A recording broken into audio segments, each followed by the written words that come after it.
Mkuu wa utumishi wa umma Felix Koskei amewataka wazazi kuendelea kushiriki kikamilifu katika elimu ya watoto wao kwa kuwapa mwongozo, motisha na msaada unaohitajika ili waweze kufanikiwa. Akizungumza alipofungua rasmi jumba jipya la kisasa la maakuli lililojengwa kwa ufadhili wa wahisani katika shule ya sekondari ya wasichana ya Friends Moi Kaptama katika eneo la Mlima Elgon, Koskei alisema elimu ndio njia ya uhakika ya kupanua fursa, kuimarisha maendeleo ya kijamii na kukomesha matukio ya vurugu.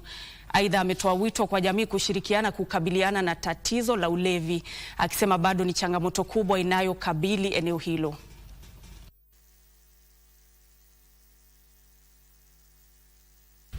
Lazima nyinyi wenyewe mujiamini na muamini mashule yenu na watoto wenu wenyewe wasomee kwa mashule yenu, so that your job will only be kuhakikisha kwamba mambo ya quality education, mambo ya serious focus by teachers, alafu shule iinuke iende juu, ipanuke, mupate pesa kwa serikali ya infrastructure, mupate walimu wengi na shule itapanda, ikipanda na itapanda na itakuwa shule ile hata watu wa Kericho, watu wa Marakwet na Kweningeko watataka watoto wao wakuja hapa. So